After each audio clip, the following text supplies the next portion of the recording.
시청자 비평 플러스는 YTN을 돌아봅니다. 최근 들어 항공기 사고가 연이어 발생하고 있습니다. 오늘 뉴스 리뷰 Y시간, 에어부산 항공기 화재와 함께 미국에서 발생한 여객기, 헬기 충돌 사고, 그리고 잇따라 발생한 항공사고를 조명한 YTN 보도를 살펴봅니다. 이번 주는 어떤 시청자 의견이 들어왔을까요? 시청자 톡톡 Y에서 확인해 보겠습니다. 잠시 후에 만나보시죠.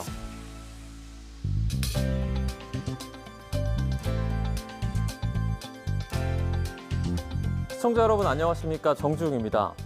봄이 시작되는 절기인 입춘에 들어섰지만 기온은 평년보다 낮아졌습니다. 한반도로 내려온 강한 안기가 다소 오래 머물 것으로 전망이 되는데요.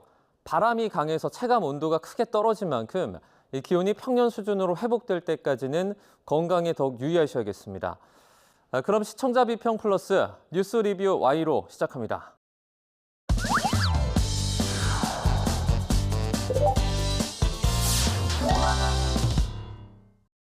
네, 세 분 어서 오세요. 안녕하십니까?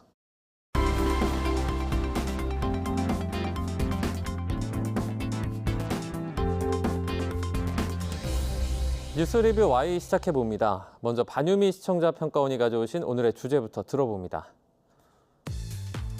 최근 에어부산 화재, 미 여객기와 군헬기 충돌 사고가 연이어 발생하면서 항공 안전에 대한 관심이 커지고 있습니다. 이러한 사고가 발생할 때 언론의 역할은 단순한 속보 전달을 넘어 사고 원인과 대응 과정, 안전 점검 및 제도 개선까지 심층적으로 조명하는 것이 중요할 텐데요. YTN에서는 항공기 사고 보도를 어떻게 다뤘는지 이번 뉴스 리뷰 Y에서 살펴보겠습니다. 이 항공 안전에 대한 불안감이 커지고 있는 실정인데 관련 소식을 전한 YTN 보도가 어땠는지 살펴보도록 하겠습니다. 저희가 제주항공 여객기 참사 보도를 돌아보면서 아쉬운 점들 함께 얘기를 나누지 않았습니까? 그런 부분들까지 개선이 됐는지 좀 깊이 있게 살펴보도록 하겠습니다. 먼저 박사님. 1월 28일입니다. 김해국제공항을 출발해서 홍콩으로 갈 예정이던 에어부산 항공기에서 불이 났습니다. 밤 10시 26분 불이 난 것으로 추정이 되는데요. 이륙을 준비하던 항공기에서 이 불이 났기 때문에 다행히 지상으로 비상 탈출을 신속하게 해서 승객 169명과 또 승무원 7명 모두 대피를 할 수 있었습니다. YTN은 에어부산 항공기의 화재가 발생한 지 40분도 채 되기 전에, 그러니까 밤 11시부터죠. 에어부산 여객기 화재 사고를 속보로 보도했습니다. 비행기 편명, 또 이륙지와 도착 예정지, 또 탑승객 수, 또 승무원 수 등 이 세부 사항을 포함해서 이 사고 현황 보도를 시작했고요. 또 인명 피해 상황이라든지 또 진압 상황을 파악하는 대로 새벽 시간이었음에도 속보를 이어갔습니다. 에어부산 화재 소식은 에어부산 항공기 화재 진화 작업 진행 중 속보를 통해 먼저 전해졌는데요. 화재 발생 소식을 비롯해 진화 과정을 담은 제보 영상과 화재로 인해 연기가 피어오르는 장면이 담긴 CCTV 영상을 신속히 확보해 보도함으로써 시청자가 항공기 화재 사실을 빠르게 인지할 수 있었습니다. 이후 에어부산 항공기 화재 23시 31분 완진 보도에서는 현장을 찾은 기자가 불에 타고 남은 비행기 동체를 영상으로 전해 시청자가 사건의 심각성을 체감할 수 있었습니다. 탈출 안내 방송 있었나 없었나 말 바꾼 에어부산에서는 화재 당시 탑승객의 경험과 에어부산의 대응을 소개하며 항공사의 초기 대응이 적절했는지에 대한 논의를 제기했습니다. 이번 보도는 항공사의 위기 대응 태도와 책임의식에 대한 사회적 논의를 촉진해 항공안전제도 개선의 필요성을 강조할 수 있었습니다.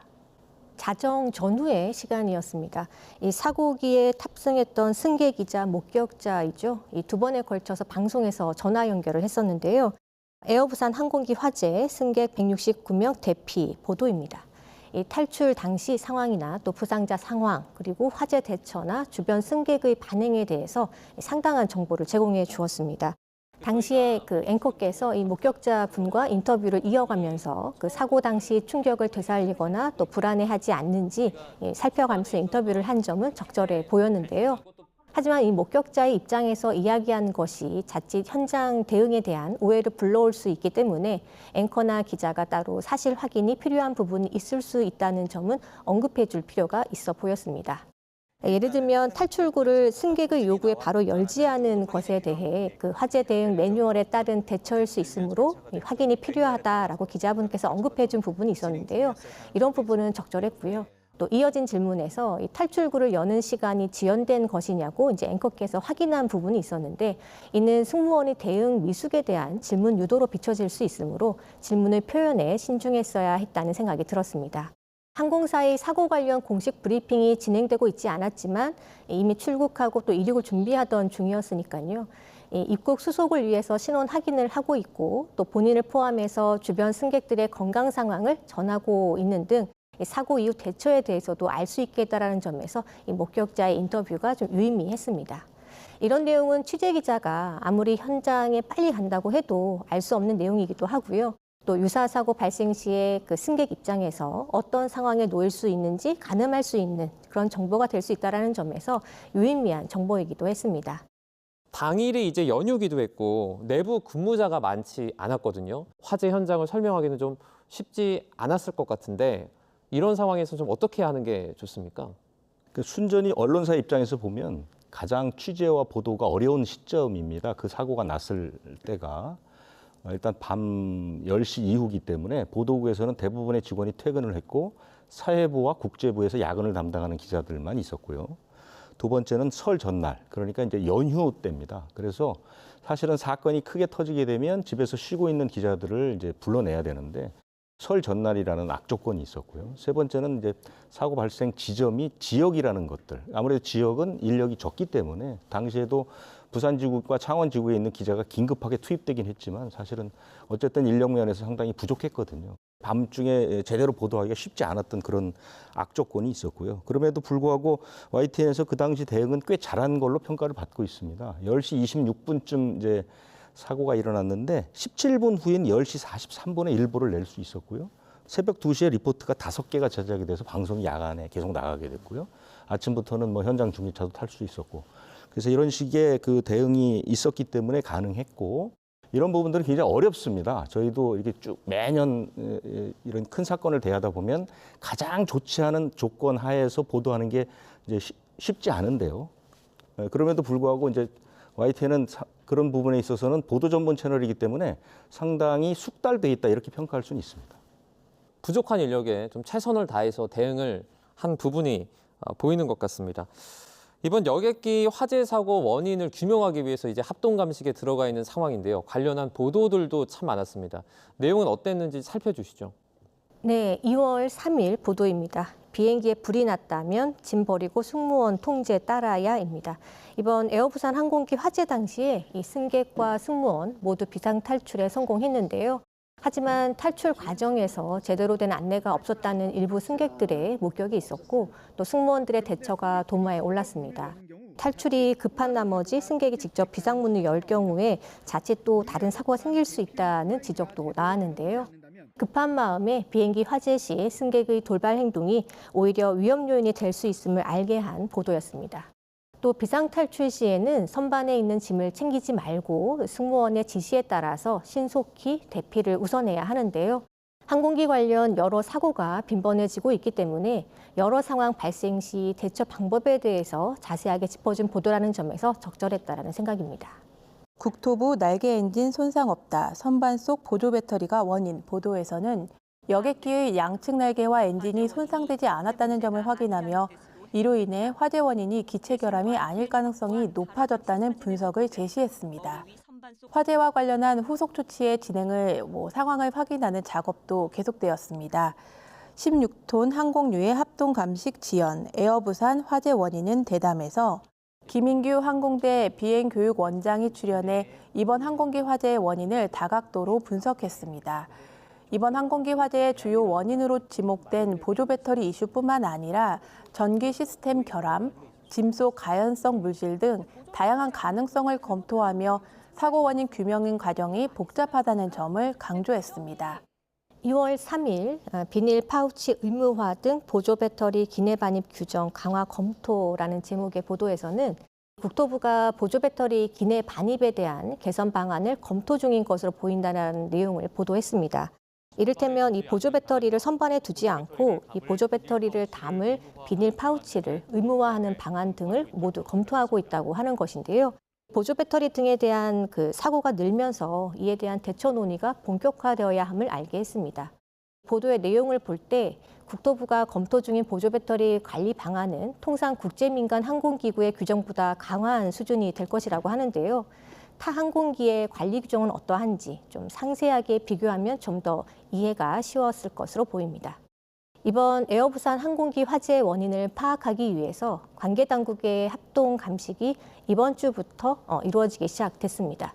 여객기 사고에 대한 충격과 또 불안감이 증폭되지 않도록 이 화재 원인에 대한 면밀한 조사와 또 재발 방지를 위한 대책 마련에 꾸준한 보도가 있어야 하겠습니다.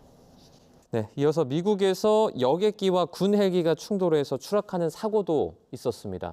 또 의료 수송기가 쇼핑몰로 떨어지는 안타까운 그런 사고도 있었는데요. 관련 소식을 전한 YTN 국제 보도들도 살펴보도록 하겠습니다. 먼저 평가원님. 지난달 30일 미 워싱턴에서 여객기 헬기 충돌 60여 명 탑승 속보를 통해 미국에서 발생한 여객기 추락 사고 소식을 전했습니다. 사고 현장에서 전한 특파원의 실시간 보도는 사고 발생과 수습 상황을 신속하고 생생하게 전달하는 데 중요한 역할을 했는데요. 이어서 미 여객기 헬기 추락 탑승자 전원 사망, 트럼프 바이든 탓 보도에서 홍상희 특파원은 미 정부의 발표를 인용해 생존자가 없을 가능성을 전하며 사고 수습 상황과 사고 원인을 둘러싼 논란까지 함께 보도했습니다. YTN 미국 리포터의 보도도 이어졌는데요. 미 여객기 헬기 충돌 충격, 현지 반응은에서는 조인영 YTN 미국 리포터가 사고 개요, 수색 상황, 탑승자 정보, 현지에서 제기되는 사고 원인 논란 등 다양한 정보를 전했습니다. 특히 미국 현지 한인 사회의 반응을 소개해 국내 시청자가 사고의 사회적 여파와 심각성을 더욱 실감할 수 있겠습니다. 최근 미국에서 항공기 사고가 연이어 발생해 침통한 분위기입니다. 미국에서 발생한 연이은 중대 항공 사고에 대해서 YTN이 어떻게 보도했는지 살펴봤습니다. 이번 사고를 두고 전문가 대담이 있었는데요. 1월 30일 워싱턴 항공 여객기 군 헬기 충돌 사고 원인은 이날 최잉찬 신라대 항공운항과 교수와의 대담이 있었습니다. 여객기와 헬리콥터가 충돌한 공중 충돌 사고에 대해서 설명이 이루어졌는데요. 민간 항공과 또 군용 항공은 사용하는 통신 주파수가 다르기 때문에 지상에서 이루어지는 항공 관제 역할이 중요하다고 합니다. 그런 이유에서 민간 항공 조종사에게 항적 정보를 주는 것 외에는 특별한 방법이 없다고 언급해 항공 사고의 경우 관제 정보가 중요함을 알 수 있게 했습니다. 해당 대담은 항공운항 전문가의 견해를 바탕으로 사고 원인에 대한 심도 있는 분석을 제공해 시청자가 항공기 충돌 사고의 원인과 비행 원리를 이해하는 데 도움이 됐습니다. 다만 시계 비행, 계기 비행, 공중 충돌 방지 장치와 같은 항공 전문 용어나 기술적인 내용이 포함되면서 시청자에게 다소 어려울 수 있었다는 점은 아쉬운 부분이었습니다. 보다 쉬운 설명과 사례를 통해 시청자가 이해하기 쉽게 전달했더라면 정보 전달 효과를 더욱 높였을 것입니다.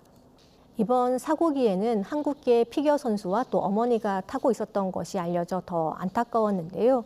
10대 피겨 선수 등 한국계 3명도 참변당해 보도입니다. 추락한 항공기에는 승무원을 포함해 모두 64명이 타고 있었는데요. 20명가량이 피겨 관계자인 것으로 파악이 됐습니다. 보스턴 스케이팅 클럽 소속은 6명인데 여기에 한국계가 3명 포함된 것으로 전해져 안타까움을 더했습니다. 이번 보도를 통해 사고로 숨진 희생자에 대한 주변인들의 추모를 담은 해외 현지 언론 보도가 소개되었는데요. 사고의 충격보다도 또 숨진 희생자들에 대한 깊은 애도의 분위기를 느낄 수 있었습니다.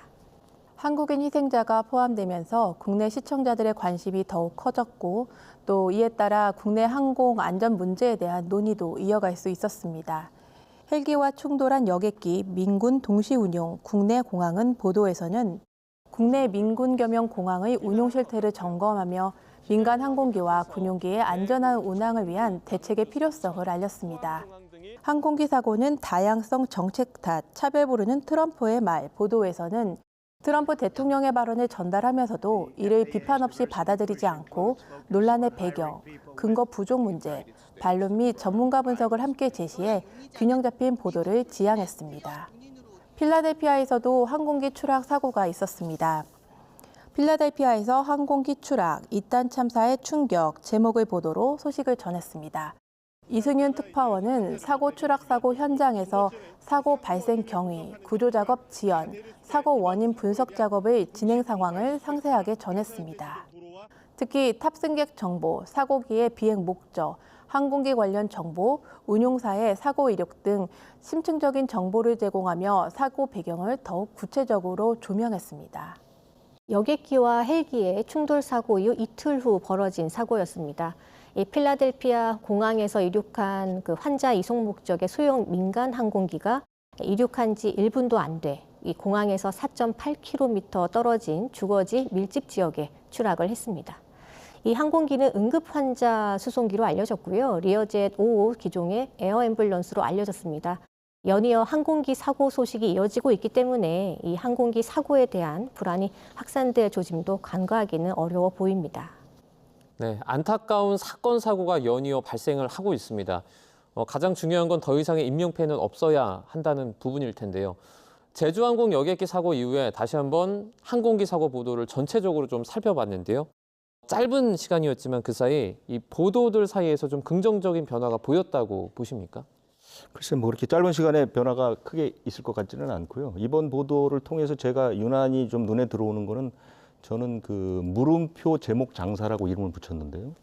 리포트 제목에 유독 물음표가 많습니다. 예를 들자면 뭐 안내 방송 있었나 없었나 또는 뭐 보조 배터리가 원인인가라는 이제 이 물음표, 독자를 끌기 위해서 물음표로 과도하게 궁금증을 유발하는 일종의 선정적인 기법입니다. 그래서 이 남녀 사이에 무슨 일이 뭐 이런 제목에 들어가 보면 뭐 무슨 배역일 수도 있는 것이고 전혀 내용과 관계없는데 쓸데없이 물음표를 남용함으로써 독자들 또는 시청자들의 궁금증을 불러일으키는 이런 바람직하지 않는 보도인데 두 분 박사님께서도 말씀해 주시는 우리 리포트를 보더라도 상당히 물음표가 많다는 걸 좀 알 수가 있죠.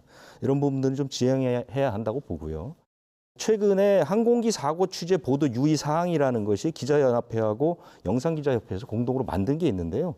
그 부분을 좀 소개시키는 걸로 대신했으면 합니다. 첫 번째는 폭발 장면이나 사망자, 시신, 부상자 노출 등 죽음을 떠올리게 하는 참혹한 장면을 최대한 자제하자라는 게 있고요.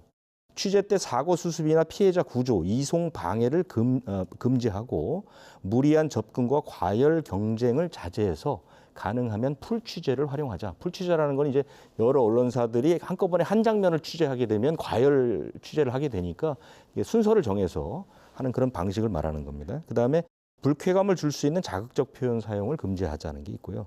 흥미 위주의 보도를 금지하자. 그다음에 뭐 부적절한 신체 노출 이런 것들은 좀 자제하자. 이런 그 네 가지의 유의 사항을 발표를 했습니다. 이 네 가지 유의 사항을 한마디로 말하자면 저도 여러 번 말씀드렸지만 피해자와 가족의 심정, 피해자와 가족의 눈으로 보도하자 이겁니다. 이 기사가 나갔을 때 일반 시청자가 아닌 피해자가 또는 그 관계자가 봤을 때 어떤 느낌을 가질 것인가, 어떤 피해를 입을 것인가를 한 번 더 생각하고 보도하자. 이 부분을 좀 더 생각하면서 기자들이 취재 보도를 했으면 하는 바람입니다. 피해자와 가족을 중심으로 보도를 하는 게 가장 바람직하다라는 어떤 보도 방향까지 언급을 해주셨습니다. 네, 그럼 오늘 뉴스 리뷰 와이 내용 정리해 보도록 하겠습니다. 이것만은 꼭 시간인데요. 평가원님부터 한 줄 평 부탁드립니다. 사건 중심의 보도를 넘어 심층적 분석 보도 이어가길. 항공기 사고 보도는 단순히 사고 경위를 전하는 데 그치지 않고 사고 원인과 대응 과정, 제도적 개선 여부를 깊이 있게 다루는 것이 중요합니다. 항공사의 안전대책과 정부의 후속 조치를 지속적으로 점검하고 유사 사고와 비교 분석을 통해 반복되는 문제점을 밝혀내는 보도가 필요하겠습니다. 사건 중심의 보도를 넘어 국민의 생명과 직결된 항공안전을 강화하기 위해 체계적이고 심층적인 분석 보도가 이어지길 기대합니다. 이어서 김수정 박사님의 한 줄 평도 들어보겠습니다. 항공기 재난 보도 가이드라인 점검해야. 항공기 재난 보도에 대해 되돌아볼 기회인 것 같습니다.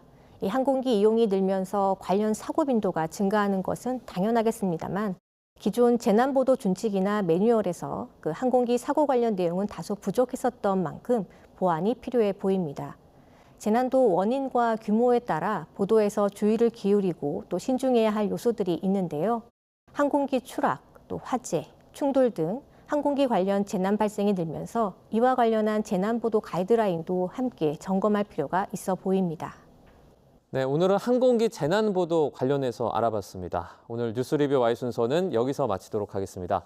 세 분 오늘 말씀 잘 들었습니다. 고맙습니다.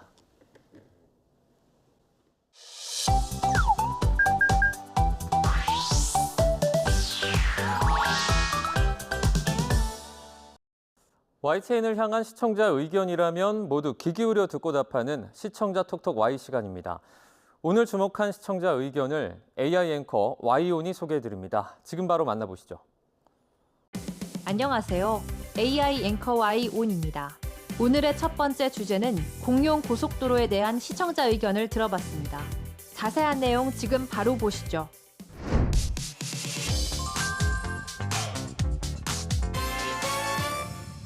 공룡의 걸음 자국 200여 개가 찍힌 이른바 공룡 보행열 5개가 한꺼번에 한 장소에서 발굴됐습니다. 영국의 한 채석장에서 공룡 발자국이 여러 개 발굴됐다는 소식을 알린 리포트가 있었습니다. 영국 옥스포드주에 있는 채석장. 이곳에서 공룡의 고속도로 보행열은 5개나 발굴됐습니다. 가장 긴 건 150m의 일입니다. 교차로처럼 서로 만나는 보행열도 보입니다. 캐티오사우루스라 불리는 초식 공룡과 육식 공룡으로 유명한 메갈로사우루스가 서식 당시 석호 늪지대를 걸어다닌 행루였습니다. 이번에 발견된 공룡 발자국이 어느 시대의 어떤 공룡 발자국인지 분석하고 이렇게 대규모 흔적은 이례적임을 짚었는데요. 영국 옥스퍼드주의 채석장에서 공룡 발자국이 200개 이상 발굴된 소식을 전했는데 발굴된 발자국이 공룡 연구에서 어떤 의미를 가지는지 구체적으로 설명했다면 이해를 도왔겠다는 시청자 의견이 있었습니다. 시청자 톡톡 Y에서 이번에 발견된 공룡 고속도로에 대해 알아봤습니다. 이번에 발견된 발자국은 공룡들이 마치 한 방향으로 난기를 따라 걷듯이 흔적을 남긴 탓에 과학자들은 이번 발자국 유적에 공룡 고속도로라는 별칭을 붙였다고 합니다. 발굴된 발자국들은 약 1억 6,600만 년 전 이 지역에 서식한 초식 공룡인 캐티오사우루스 4마리와 육식 공룡인 메갈로사우루스 1마리가 각각 남긴 것들로 추정되는데요. 이들 중 한 마리의 발자국은 152.4m에 걸쳐 끊이지 않고 이어져 있었습니다. 5마리 중 4마리는 모두 같은 북쪽 방향을 향해 이동하고 있었는데 이는 인근 지역에서 앞서 발굴된 다른 공룡 발자국들의 이동 방향과도 일치하는 것으로 드러났습니다. 더불어 발자국이 선명하게 남은 이유는 폭풍이 발생하면서 발자국 위로 많은 퇴적물이 쌓이고 발자국을 보존할 수 있는 환경이 형성됐기 때문일 것으로 추정된다고 하는데요. 공룡 발자국 유적은 수억 년 전 지구에 살았던 공룡들의 실제 생활상을 추측할 수 있는 실마리를 제공한다는 점에서 가치가 큽니다. 이를 기반으로 공룡이 어떻게 움직였는지, 어떤 환경에서 살았는지, 어디로 이동했는지 등을 파악할 수 있을 것으로 기대되는데요. 발자국 정보는 뼈 화석에서 얻을 수 없는 정보를 제공하기도 합니다. 다음으로 시청자 톡톡 Y 두 번째 주제는 기후 마지노선에 대한 시청자 의견을 들어봤습니다. 어떤 내용을 담고 있는지 이어서 확인해 보시죠.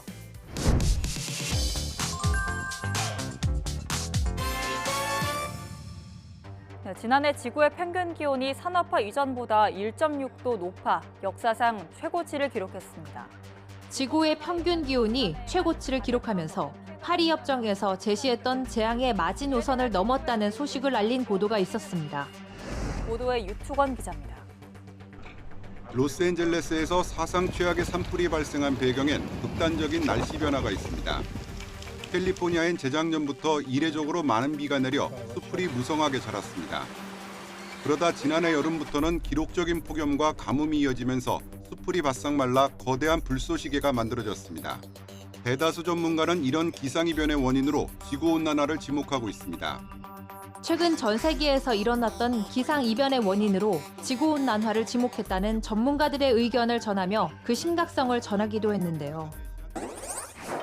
지난해 지구 평균 기온이 산업화 이전 대비 1.6도 상승했다는 소식을 전했는데 파리협정의 제약 마지노선인 1.5도를 넘은 것이 어떤 의미를 가지는지 좀 더 자세한 설명을 덧붙였다면 보도의 이해를 도왔겠다는 시청자 의견이 있었습니다. 시청자 톡톡 Y에서 파리협정 제약 마지노선 의미에 대해 살펴봅니다. 유럽 중기예보센터, 미 항공우주국 및 국립해양대기청 등 세계 6개 기상 관측기구의 자료를 종합한 산업화 대비 1.55도 상승은 2015년 세계 각국이 파리기후 변화 협약 당사국 총회에서 기후 재앙을 막기 위해 설정한 한계선을 처음 넘어섰다는 의미를 지닙니다. 파리기후 변화 협약 당시 국제사회는 산업화 이전 대비 지구 평균 기온 상승폭을 2도 밑으로 유지하며 1.5도 이하로 제한하기 위해 노력한다는 목표를 세운 바 있는데요. 세계기상기구는 작년 평균 기온 상승폭이 1.5도를 넘어선 것은 아직 일시적 현상이라고 보고 있습니다. 파리기후 변화 협약에서 세운 목표는 장기적 추세를 염두에 둔 것이므로 지난 한 해만으로 목표가 깨졌다고 볼 수 없다는 건데요. 과학자들은 산업화 전과 비교해 1.5도가 넘는 기온 상승이 지속될 시 지구 생태계의 회복이 불가능한 위험이 초래될 수 있다고 경고하고 있습니다. 지난해에는 극심한 더위로 사우디아라비아에서 순례자 1,300여 명이 숨졌고 아시아와 북미에서는 강한 열대성 폭풍이 잇따라 발생했으며 유럽과 아프리카에서도 대규모 홍수 피해가 있었는데요. 비록 1.5도 상승 제한선 돌파가 일시적 현상이라고 해도 즉각적인 기후변화 대응이 없다면 장기적 추세로 변화할 수도 있다는 것입니다. 마지막으로 오늘 시청자 톡톡 Y 세 번째 주제는 에너지 시장 불안에 대한 시청자 의견을 들어봤습니다. 이어지는 내용도 지금 바로 만나보시죠.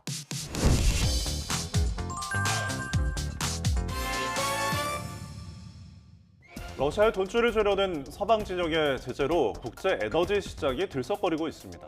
국제유가가 5개월 만에 최고치로 올라가고 유럽의 천연가스 시장도 불안한 상황임을 알린 보도가 있었습니다.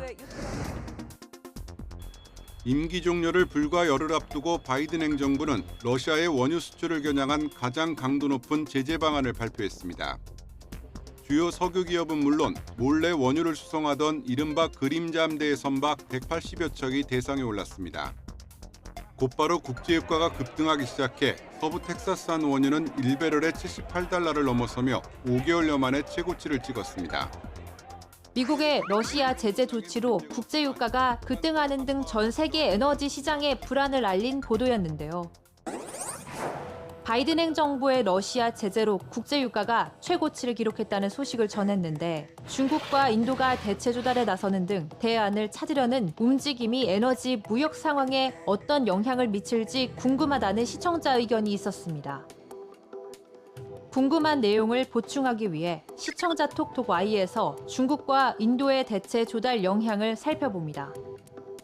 미국이 대러시아 석유 산업 제재를 강화하면서 중국과 인도가 급해졌습니다. 그동안 값싸게 러시아산 원유를 들여온 중국과 인도가 대체 수입처를 찾아야 하는 상황이기 때문인데요. 이번 미국의 조치는 러시아산 석유를 주로 사들이던 중국과 인도에 영향을 미칠 것으로 보입니다. 이들 국가는 러시아 대신 중동과 아프리카, 미국 등 대체 거래처를 찾아야 하며 이는 국제유가 상승 압박으로 작용하게 되는데요. 지난해 1월부터 11월까지 인도가 수입한 원유 중 러시아산이 차지하는 비중은 36%입니다. 중국은 수입량의 20%가 러시아산인데요.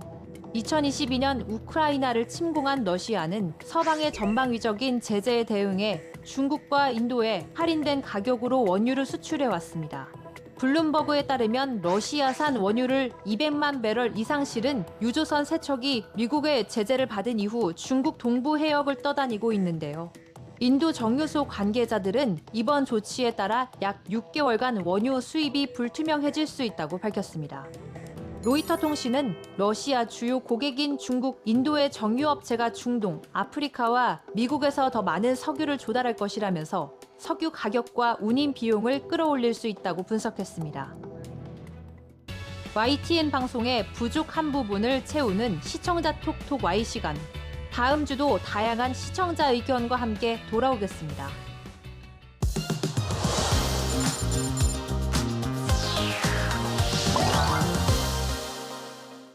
시청자 목소리로 YTN을 되돌아봅니다. 방송에 대한 여러 의견들 SNS와 홈페이지를 통해서 남겨주시고요. 시청자 비평 플러스는 다음 주 더 새로운 의견으로 돌아오겠습니다. 시청해주신 여러분 고맙습니다.